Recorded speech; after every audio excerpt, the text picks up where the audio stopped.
Hi guys, Charlie Tango 1 coming at you here with a serious video. This is about, there's quite a few people that's taken into DIY leather work, you know, as a hobby. Quite a few of you over in the States, one of them that comes to mind is Wallace. I think he's just got into it like, and excuse me, I've got this nose problem again this morning. I caught the cat, look, I caught the cat. I'll let him go now though. Now, this is an educational one or informative one for you, whichever way you want to, you know, see it. But now, when I was only a young lad, when I had my old car, we used to tinker about on our cars.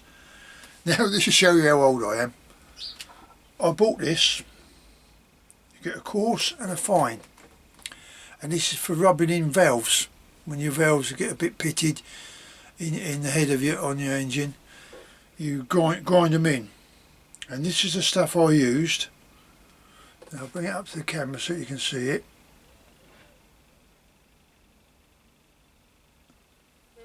That tin. Let's put it this way, I'm 68, right? And I bought that tin when I was 16. Still going strong. But they progressed from there. I'll get to the point in a minute, but you know, some of you will find this interesting. Now you can get them in these tins now. Oh, let's get it right. You can get them in these tins now. And what they've done is done that for the fine, and they've done that for the coarse. So it's got an opening both ends, so you can start with your coarse and then turn it upside down and get your fine stuff out. Grinding paste, valve grinding paste that is. Okay, now you need to use the fine one. Alright, don't use the coarse one because it's too coarse. Now this is all about how to sharpen some of your tools up, for those that if they're not quite sure or they think they're doing it right and then they find out they're doing it wrong and wondering why they can't keep an edge on it, etc. Right, and but just before I go on to that, for those people that make their own char cloth, or so some video told me, charred cloth, but we all call it char cloth. At the end of the day, times you've burnt it down, it's char. That's what I've got there in a tin. Now, best stuff I've found is an old pair of jeans. Cut them up in squares to go in the tin that you're going to char it in. But to me, that's the best stuff. Char it until it stops smoking, everything out. Brilliant it is. As soon as you strike it, woof, there's a tin there straight away. Right, now we're going to go on to the sharpening bit. I'm going to have to move this camera in a minute so that you can see a little what I'm trying to demonstrate. I can zoom it in, and I'll have to lean back like this. This is the stuff. Let me just zoom it in and then I can come back out. This is the stuff that you're going to I've got to get it right.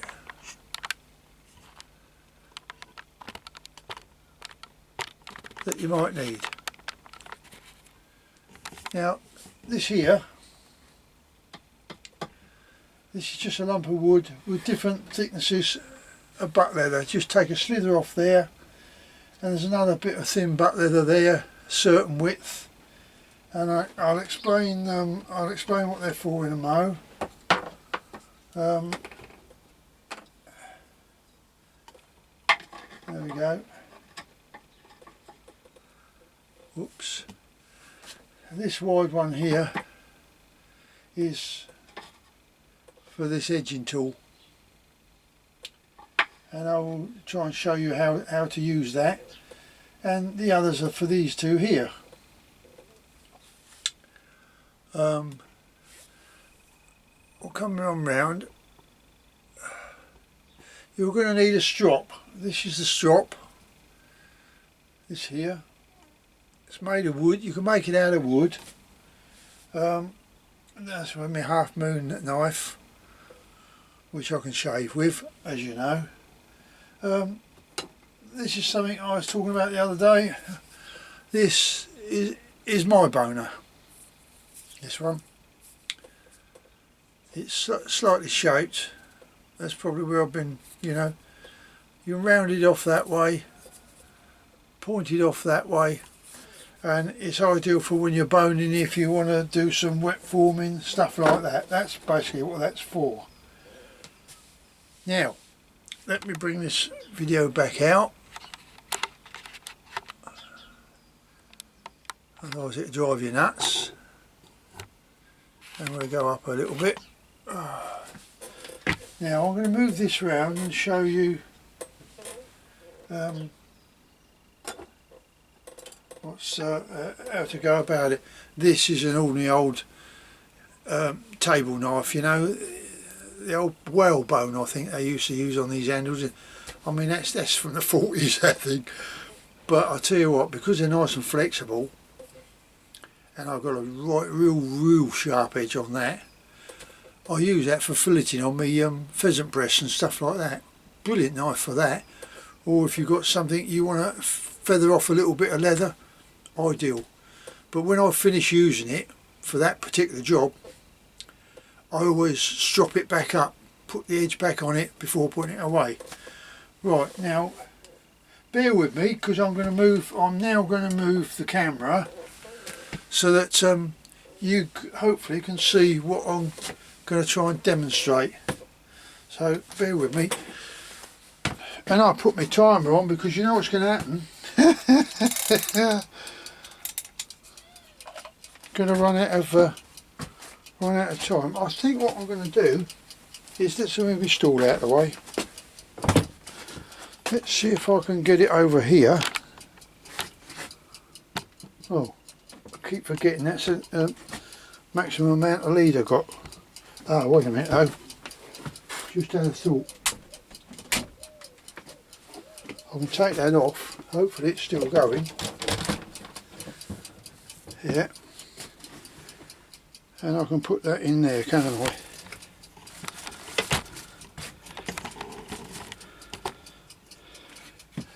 Now where are we?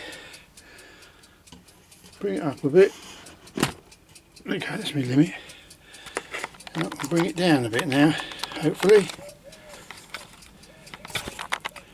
Get there in the end, bear with me, be patient. Alright. Yeah, I think that might be able to keep yourself out of the way there. Am I? Yeah, just got my elbow there. Right. I should bring each job to it. Now first get yourself a strop. Now you can see that's a wooden strop.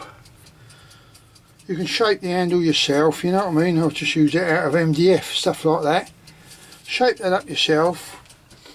You can, I have got a leather one I made to put on the bench. This is what my dad used to have one like this for when he had the old cutthroat razor. I hang that on the front of the bench so that I can strop something a bit quick, just to put the edge back on, you know, like this little boning knife. Now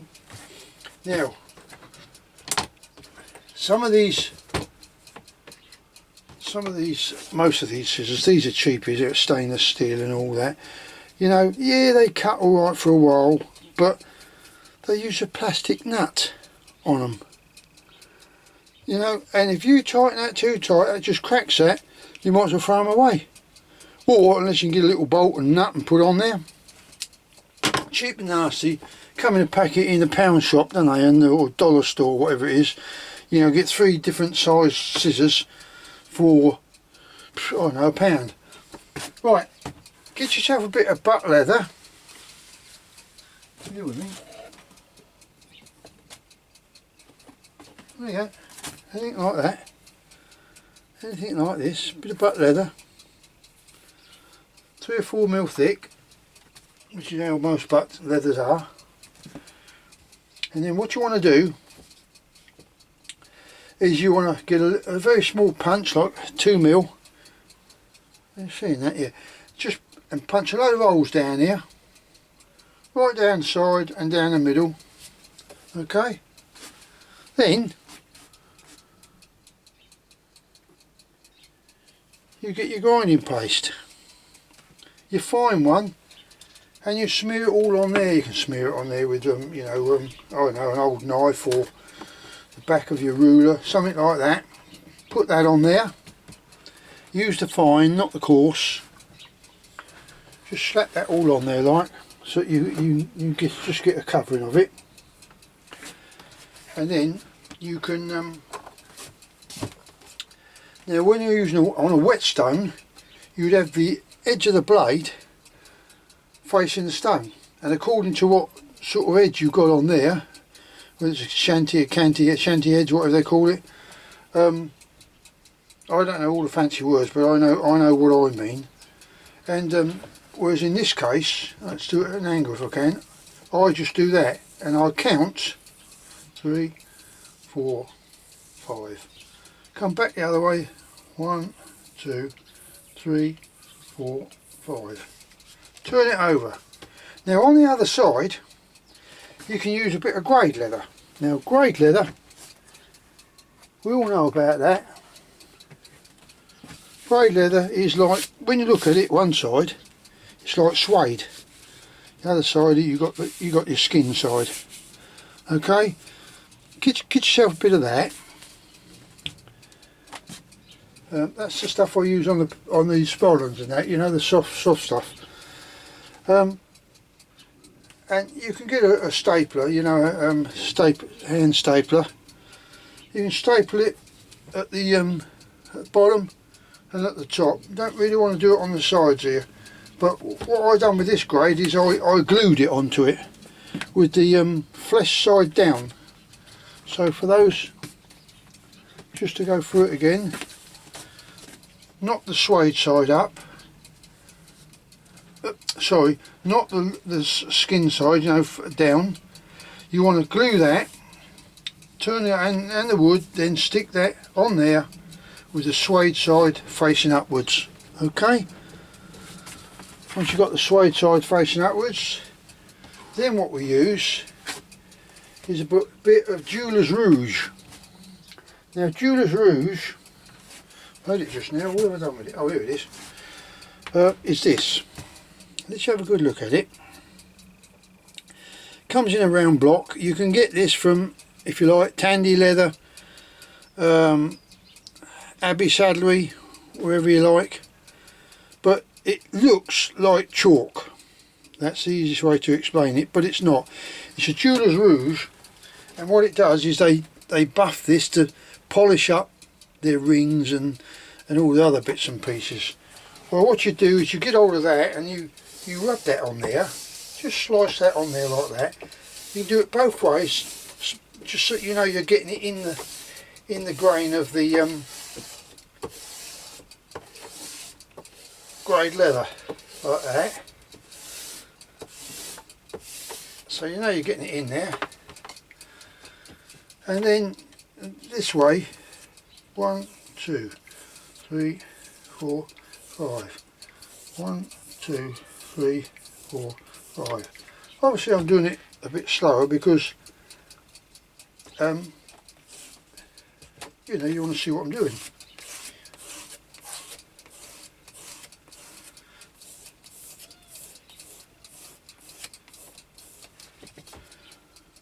Oh, now that.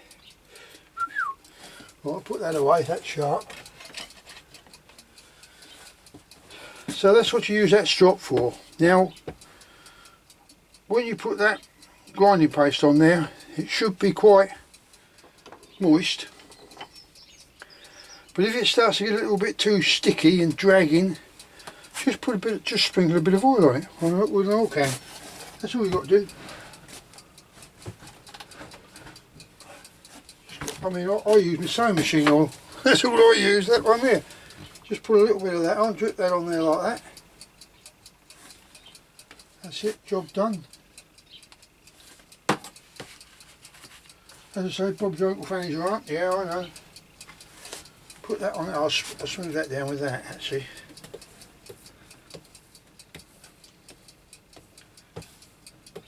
Now, when you're using one of these half moons, it's a little bit different because you got to watch that you ain't going to dig that point in. So you know you're literally doing that when you're doing that.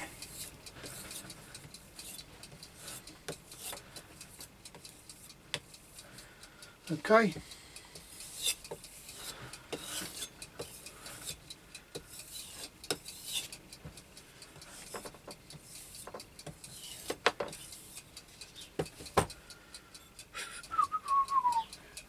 Right. There you go. You get the idea, don't you?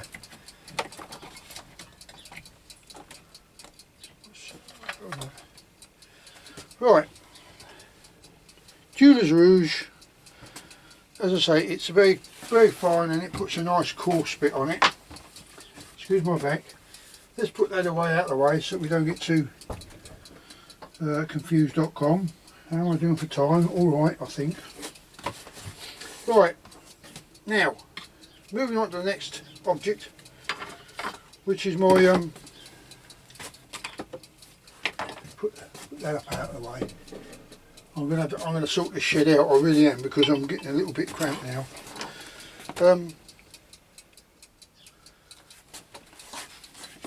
Before we go to that, I really should have explained the scissors, shouldn't I? The scissors are very,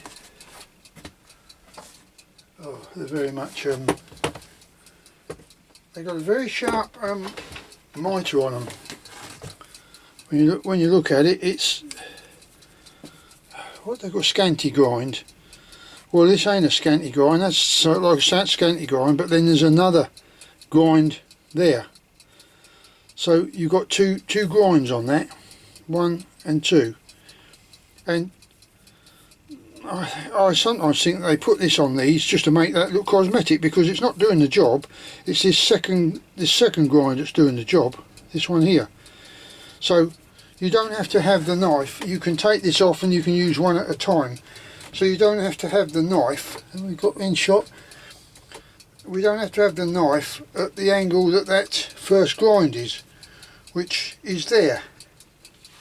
Now if you can see, I'm going to try and zoom it in a bit more, you'll see that there's a gap there.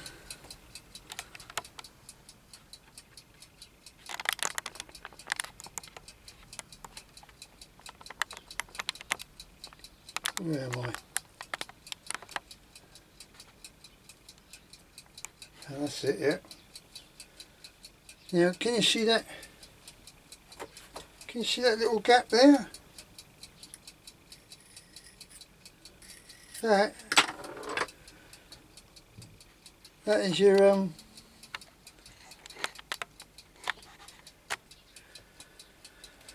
second grind. So you don't need to be grinding this bit here. You just want to do the second grind. Well, I do it at an angle, if you know, so it makes it a little easier, but it scrapes off a lot of the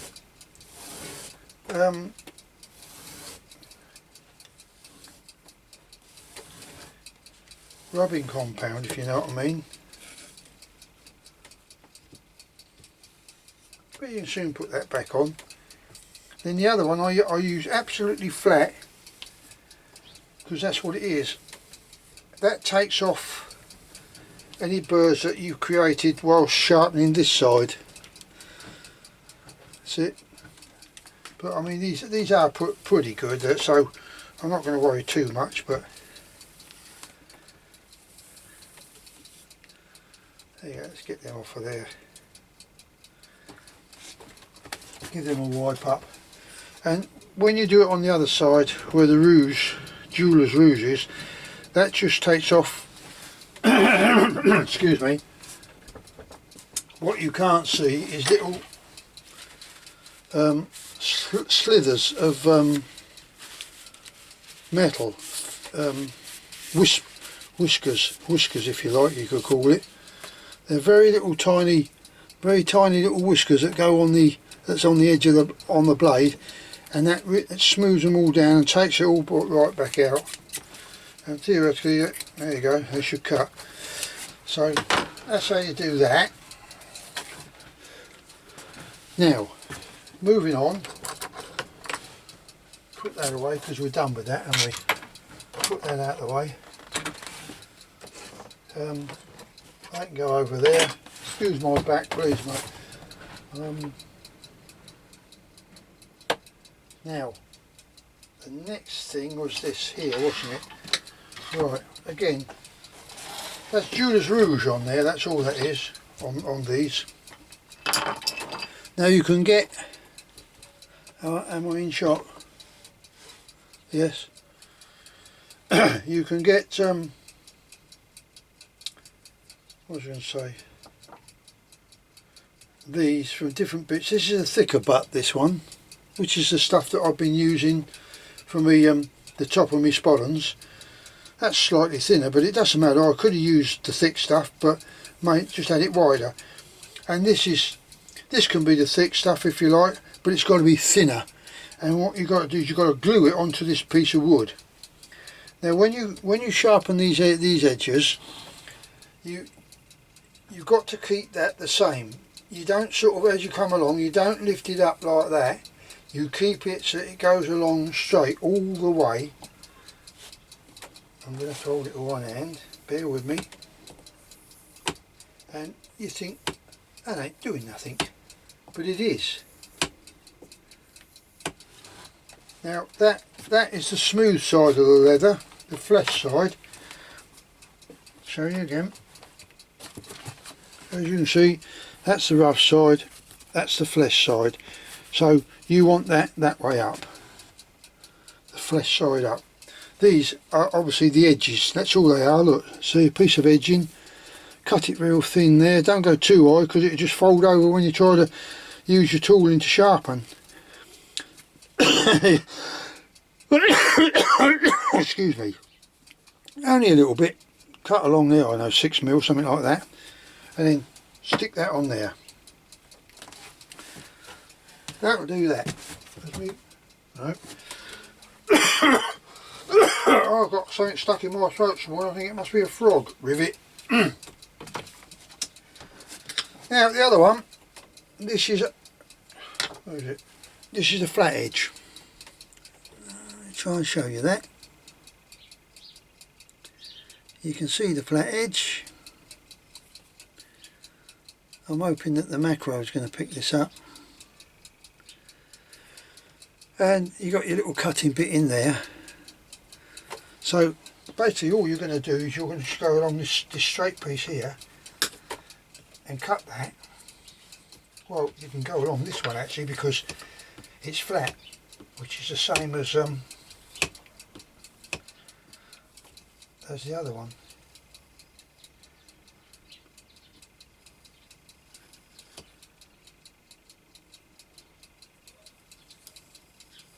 I'm just cleaning out that groove. It's got a little bit of mess in there. That makes it all nice and shiny, then you know you're getting to it. Let's put that away. This one, concave this one, as you can see.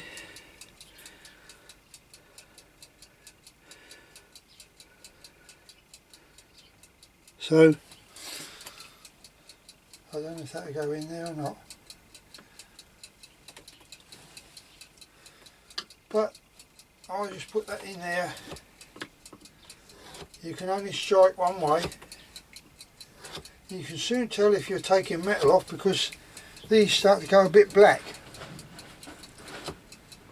Okay? And you will find when you get some of the tough old leathers, they do tend to go a bit blunt fairly quickly if you're not careful. Right, that's I say they didn't really need an edge on them, but I was just showing you, demonstrating how to use that board really. I'll put that back up there now. Right, so that's that done.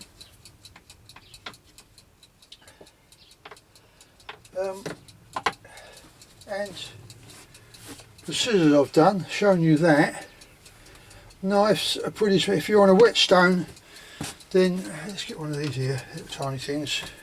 If you're on a whetstone, you literally use the edge when you sharpen it, go towards, and the same the other way.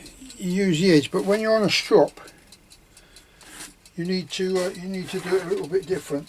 Because if you try to go with the blade, sorry, this is the edge, not this one. This is the back of the tang. This is the edge. That's the back of the tang. You've got to go. You've got to go the way that is, because otherwise all you're going to do is you're going to just cut the strop to pieces.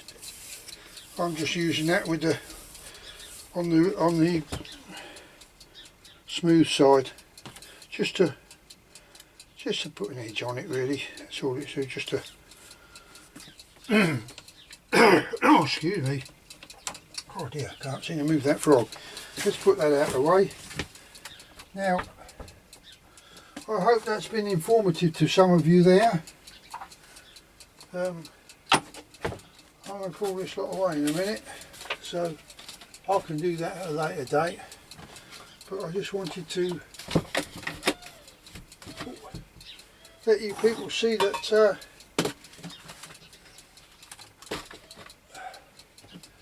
that's how you can sharpen things up. A lot of them don't realise that's how you do it, but excuse me, but you do. So